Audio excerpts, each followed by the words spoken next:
Bonjour, mon nom est Orzu Kamova. Je suis ici avec ma collègue de travail pour présenter aujourd'hui comment on a épicé nos projets créatifs à l'Université de Montréal. On a avec le Centre de pédagogie universitaire, c'est un centre qui donne le soutien à tous les professeurs et chargés de cours de l'Université de Montréal. On a à peu près 10 000 personnes à servir et dans notre centre, nous, on accompagne tous les professeurs dans leur enseignement et aussi comment on pourrait améliorer l'utilisation de technologies dans leur démarche. Dans notre programme, dans notre service, on accompagne les professeurs pour monter, concevoir des cours en ligne et des MOOC. Connaissez-vous les MOOC? Massive Online Open Courses. Et ça, les MOOC sont hébergés sur différentes plateformes qui s'appellent EduLib dans notre cas. Alors, nous, on a des experts, on a des technopédagogues, on a des médiatisateurs et aussi différents professionnels dans le domaine de technologie pour nous aider à améliorer le service qu'on donne pour les professeurs à charger de cours de l'Université de Montréal. Petit mot à propos de nous, moi je suis Orzu, je suis coordonnatrice en technologie éducative au Centre de pédagogie universitaire. Je coordonne tous les projets autour Moodle. On est basé sur Moodle, mais on appelle ça différemment, c'est Studium. Et aussi, on a Studium Formation Continue. Comme j'ai mentionné avant, c'est EduLib aussi. Alors, on a 4 différentes équipes. Équipe de développement, équipe de maintenance, équipe de soutien, Studium. Et on est très, très agile. Alors, moi, je suis Product Owner de ces 3 équipes-là. Mais on a aussi une équipe de médiatisateurs, à peu près 7 personnes, qui aident nos technopédagogues pour montrer tous les projets créatifs, les médias, le rendu vidéo. Fait qu'on a 4 équipes agiles dans notre service. Donc, moi, c'est Jean-Christophe, je suis concepteur à la médiatisation au Centre de pédagogie universitaire. Donc, c'est un peu... l'équipe de médiatisation, en fait, s'occupe de concevoir tout l'univers visuel, le branding du cours en relation avec les concepteurs principaux qui sont souvent les professeurs et on travaille en étroite collaboration avec les technopédagogues. Vous pouvez dire, mon Dieu, c'est le milieu universitaire, c'est public, qu'est-ce qui se passe? Qu'est-ce que vous faites avec Agile là-bas? On dirait que Agilité peut être toujours dans les campagnes où on développe différents logiciels. Mais non, ça fait quand même 8 ans qu'on travaille avec la méthode Agile pour faire des développements sur Moodle. Et je peux vous dire que ça marche très, très bien avec nous. Pourquoi on a décidé à utiliser l'agilité? Il y a un an, j'ai été mandatée d'apporter différents flux de travail dans le travail de l'équipe de médiatisateurs. Alors, on s'est dit, qu'est-ce qu'on pourrait faire pour bien structurer, pour apporter la transparence et pour être toujours au budget par rapport au projet. Et bien sûr qu'avant, on a eu une petite équipe, mais maintenant, on est quand même pas mal grandi. Puis, ça va nous aider quand même de bien structurer notre flux de travail. Ça a aussi, bien sûr, nous aider de voir dans le milieu qui va faire quoi, comment on pourrait améliorer ça et bien sûr intégrer un plan de travail qui va être mieux pour tout le monde, quoi.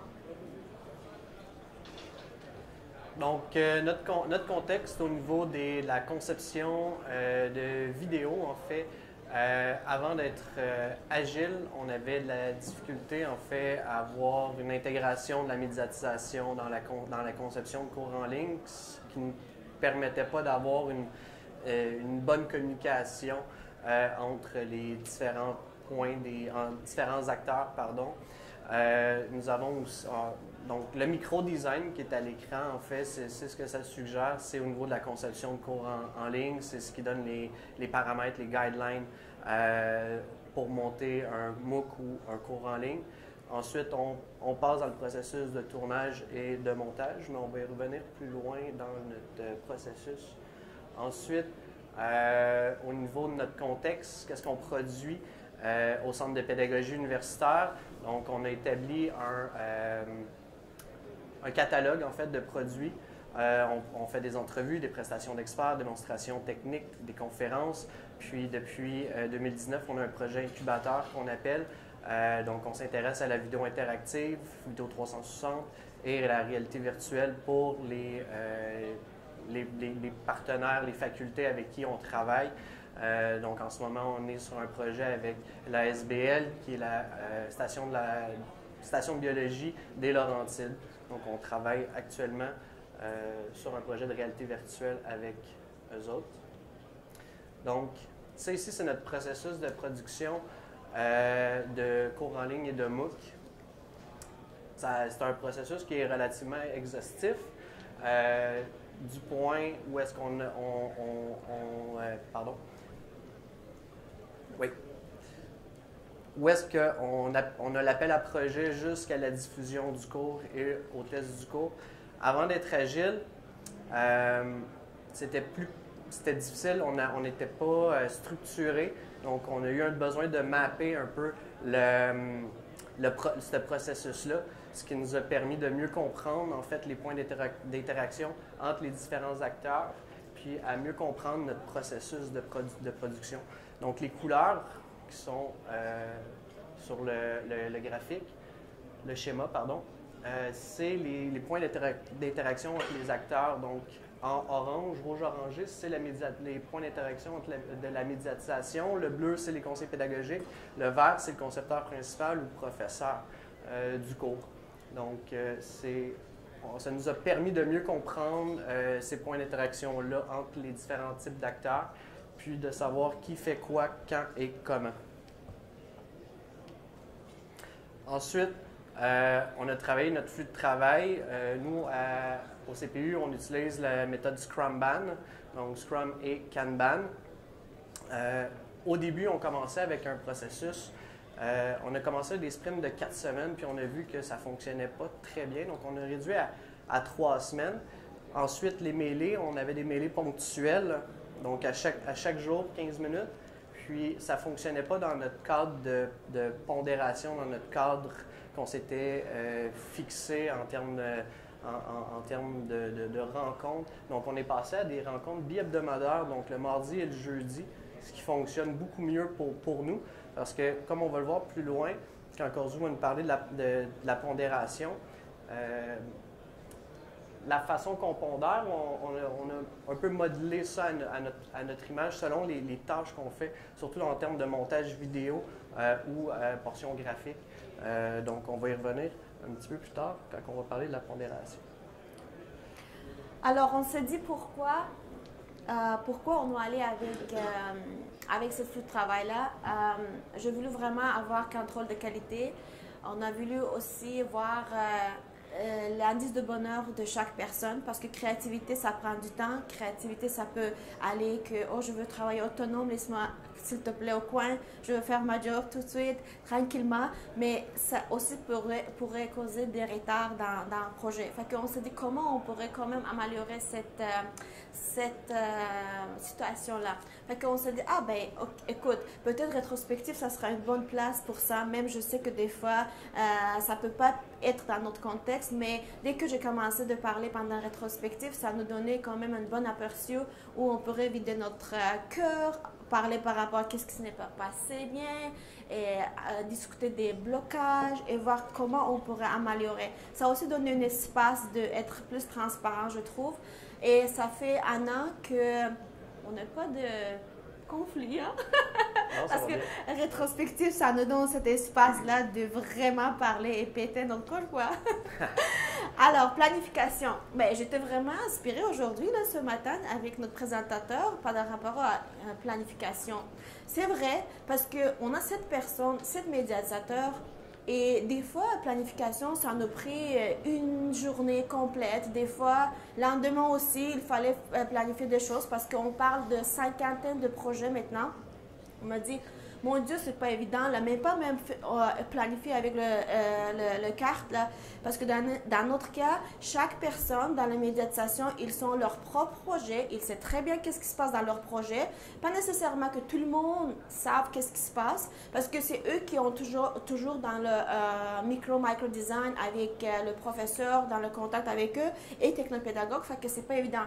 Et des fois, je voyais que seulement une personne qui pondère, l'autre juste petite jazette entre eux. Je sais quoi cette affaire-là? Alors, on va changer tout ça. Maintenant, pendant la planification, je donne à tout le monde 10 minutes qui viennent à mon bureau. Alors, chaque médiateur, 10 minutes avec moi. Moi, je suis product owner, je rentre les tâches, on pondère ensemble. C'est seulement 2 personnes, lui et moi. Puis après, on discute. Même on discute, est-ce que tu prends tes congés, cette sprint-là? Est-ce qu'il a des absences, des rendez-vous médicaux? Fait que pour nous, ça marchait très, très bien. Dans ces cas-là, oui, peut-être on a changé, modifié côté planification, mais dans notre contexte, ça vraiment fonctionne présentement. C'est un processus itératif. La pondération, le catalogue que je vous parlais tantôt de nos produits qu'on offre, on a prépondéré un estimé, en fait, qu'on trouvait raisonnable sur qu'est-ce qu'on pensait qu'il devait être fait pour tel type de vidéo, le temps approximatif que ça prend. Donc, en se basant là-dessus, on est capable d'arriver à une prépondération approximative, mais après, c'est la personne à la conception en médiatisation qui pondère selon les paramètres du projet défini, de la façon que ça a été construit avec le conseiller pédagogique et avec le concepteur principal du cours. Donc, selon ces paramètres-là, on est encore mieux en mesure de pondérer nos propres tâches. Voilà notre flux de travail. Oui, c'est vrai que ça a l'air comme un Scrum.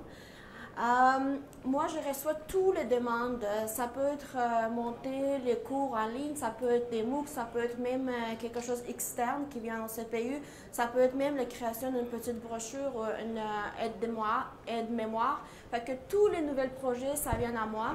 Et après, je priorise les tâches dans notre cahier de notes. Mais dès que l'équipe embarque dans les épopées, parce que chaque épopée pour nous, c'est un projet, dans ces cas-là, je laisse l'équipe gérer leur propre épopée. Dans ces cas-là, le technopédagogue aussi peut rentrer, faire la modification. Mais personne n'a le droit d'ajouter la tâche pendant le sprint. Il doit venir me voir, il faut discuter pour remplacer la tâche avec la nouvelle. Parce que qu'est-ce qu'on a constaté que on a ajouté, parce qu'il y a beaucoup de corrections à faire et on a 3 versions d'une vidéo.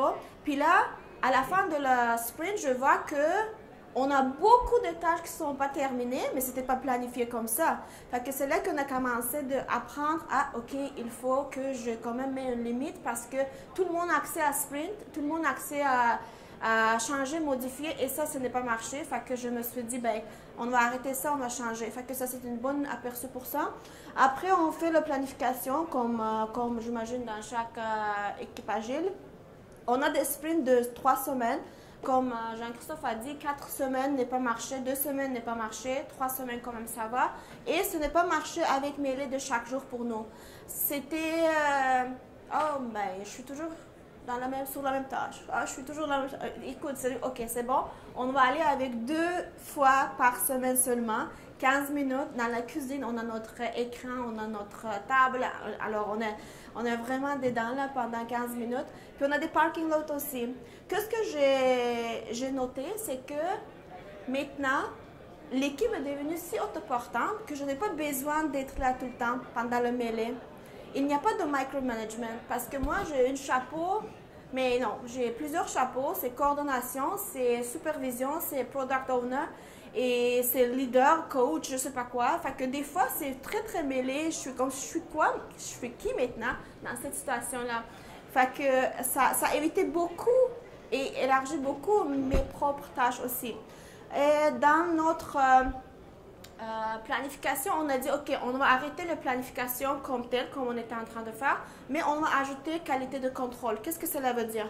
Chaque médiateur va venir avec leur propre projet qu'ils ont travaillé pendant les dernières 3 semaines. On fait une démo avec ces projets-là. Ça peut être une vidéo, ça peut être un PowerPoint narré, ça peut être juste un logo.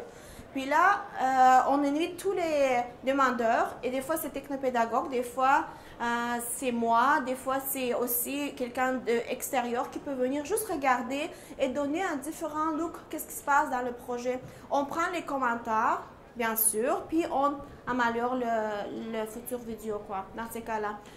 Qualité de contrôle nous aide aussi de voir comment l'autre médiateur travaille, comment il pense. Et ça donne un espace où après les médiateurs discutent pour apprendre de pair. Et aussi, on a maintenant, mais ça on utilise Jira pour ça, oui. On utilise Jira pour ça. On a notre colonne à faire en cours. On a ajouté comme en attente. Pourquoi? Dans notre contexte, on a beaucoup d'attentes. Hein. C'est quand même, des fois, les professeurs, vous savez, sont très, très occupés.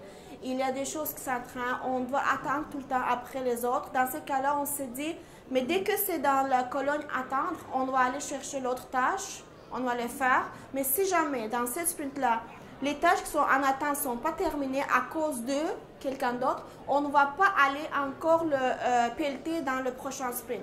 Qu'est-ce qu'on va faire? On va fermer la tâche, on va mettre la raison pourquoi, puis après on va cloner la même tâche pour le prochain sprint. Sinon, ça a l'air que la même tâche était pendant le 6 mois, mais ce n'est pas vraiment la faute d'équipe, c'est vraiment quelque chose d'extérieur comme la raison. Fait que dans ce cas-là, ça nous donne un aperçu que, ok, cette tâche-là pour le moment est en attente ou on a les recloner. Et pour me terminer, c'est quand tout est terminé, c'est beau, maintenant on s'en va à release.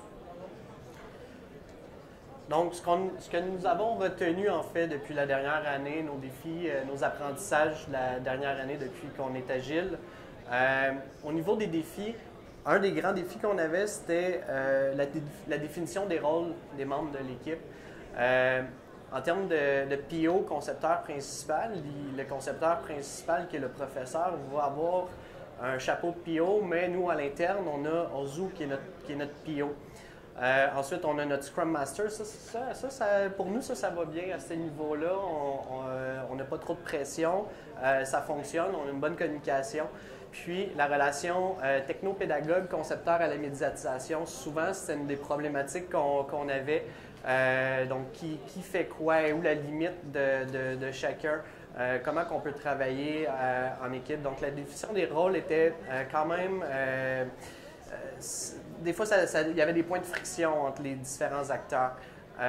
On avait aussi en relation avec ça au niveau le rapport contenu-contenant. Donc, le PO, professeur et technopédagogue, c'est les experts de contenu.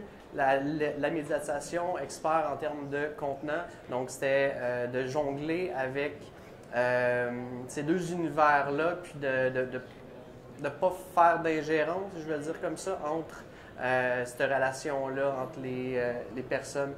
Puis, le troisième point. Mais bien sûr, on parle de l'argent. Ça, c'est un sujet très, très intéressant. Pour nous, c'était 125 heures de travail de médiateur. Et ça, c'est dans le budget. Alors, comment on pourrait faire rendre disponible cette 125 heures-là sans le dépasser? Et c'est là qu'on a toujours eu problème parce qu'on ne savait pas comment on pourrait mettre des limites. On est allé par la tâche et on s'est dit que maintenant, tu vas me pondérer combien ça coûterait. Et là, je sais que dans notre agilité, c'est par le point agile. Dans notre cas, c'est par jour. Cela veut dire que si je vois 3 points dans la tâche, cela veut dire que ça prend 3 jours de travail. Mais des fois, pendant les 3 semaines, on sait que finalement, ce n'était pas 3 jours, c'était, je ne sais pas, une journée. Dans ces cas-là, le médiateur a le droit d'aller changer la pondération. Mais plus qu'on travaille, plus qu'on voit comment ça va, plus notre planification est plus précise maintenant. Et on sait exactement que logo, pour création de logo, ça prend 2 jours. Mais avant, c'était 4 jours. Alors, on a essayé de vraiment limiter comme on pourrait parce que 4 jours sur logo, c'était trop cher pour nous. Fait que ça nous aide aussi de bien encadrer, si je peux dire ça, notre budget. Donc, au niveau des apprentissages, Donc, ça nous a permis d'avoir une meilleure relation tripartite. J'ai exclu le Scrum Master, mais il était quelque part là-dedans. Donc, une meilleure connaissance des forces de chacun et chacune, compréhension et respect des rôles de chacun et chacune. Ensuite, l'intégration des concepteurs à la phase de micro-design qui était super important parce que donc, on me dit que c'est terminé, je vais finir en 2 minutes. Donc, le micro-design, c'était super important. Donc, c'est là qu'on définit les paramètres d'un projet. Quelqu'un qui doit intervenir sur ce projet-là, qui est inclus aux 3/4 du projet, c'était trop tard. Donc, on arrivait dans la boucle, puis on avait beaucoup de questions sans réponse. Puis, au niveau de la transparence, la méthode agile, la philosophie Scrum a aidé beaucoup au niveau de la transparence, au niveau budgétaire, au niveau de la conception des projets, au niveau du micro-design. Donc, ici, ces apprentissages nous permettent de mieux comprendre individuellement et en termes d'équipe. C'est une question de perception, telle la pomme de Newton à Blanche-Neige ou à Adam et Ève. Donc, c'est important de parler le même langage puis de se comprendre. Donc, malheureusement, on peut avoir 5 minutes de plus? 2. OK. C'est 2 ou 3? 3? Ah, OK, super. Donc, je vais passer rapidement. Donc, avant l'agilité, Orzu l'a dit, en 2016, on était 2 concepteurs à la médiatisation, 2 conseillers pédagogiques. Il y avait environ 5 projets en ligne. Depuis 2019, on est passé à 50 projets. On était à 8 conseillers pédagogiques, 7 concepteurs à la médiatisation, ce qui est environ 20 cours en ligne et environ 30 projets de MOOC en comptant les projets d'incubateurs. Si on fait le bilan par rapport à l'année passée, c'est environ 50% d'augmentation en termes de produits qu'on sort au bureau. Donc, l'agilité, pour nous, a donné un meilleur cadre, une meilleure structure, un meilleur processus à notre flux de travail. Puis, c'est exactement ce que je viens de dire, plus de structure, plus de transparence. À l'externe, ça nous a permis d'avoir une meilleure influence, une meilleure perception par rapport à la qualité qu'on produit. Donc, en étant plus structuré, il y a beaucoup plus de projets qui rentrent. On a un bon travail de nos gestionnaires au bureau, mais aussi l'équipe est engagée, elle se donne à fond. Donc, ça paraît, ça rayonne à l'extérieur. Puis, nos recommandations au niveau des bonnes pratiques, constamment travailler le processus itératif incrémental, c'est de ne pas avoir peur d'essayer. Donc, il y a une problématique, qu'est-ce qu'on peut faire? Ça fonctionne pas, ça fonctionne pas, on retourne à la planche à dessin. Ce qu'il faut éviter, avoir peur de se commettre et d'essayer en fonction de la bonne pratique que je viens de dire. Le manque de transparence, ce que j'ai déjà parlé plus tôt dans la présentation, mauvaise définition des rôles, puis le manque d'ouverture. Donc, des fois, c'est juste de laisser un peu son ego de côté et d'être ouvert à ce que l'autre nous propose. Puis, constamment renforcer l'engagement, constamment être à l'écoute, constamment communiquer, comme Orzu disait tantôt, nos rétrospectives, on vide notre sac, on félicite les bons coups, on parle de nos inquiétudes, c'est super important. On travaille en équipe, mais nous, au CPU, on est rendu une petite famille entre collègues de travail, ce qui est super, ce qui nous permet de vraiment parler de nos émotions. Je vais le dire comme ça. Orzu, pour la conclusion. Mais qu'est-ce que je peux vous dire? On va être toujours en amélioration. Je pense que finalement, c'était quelque chose qui est nouveau dans le domaine universitaire. Je me promenais partout et je ne vois pas ça pour le moment, le projet comme ça. Fait que ça, c'est une des solutions peut-être de briser le silo entre les équipes dans les projets créatifs. J'ai entendu parler beaucoup que le projet qu'on est en train de faire maintenant, on le livre au temps. On évite des retards, puis on est toujours, pas toujours, mais on essaie d'être avec le budget. Fait que ça, c'est les ambitions. Le prochaine chose qu'on aimerait faire, c'est vraiment avoir des outils de suivi de projet. Parce que quand même, on a une petite défi, c'est par rapport à quand je suis en train de dépasser ces fameux 125 heures-là, j'ai besoin de cette flag rouge qui me dit, OK, tu dépasses ou ça te reste seulement 2 heures de travail. Comment après gérer tout ça? Fait que ça, c'est de notre plan, si je peux dire ça, pour trouver la solution. Merci beaucoup. Faut pas oublier d'avoir du plaisir aussi. Merci.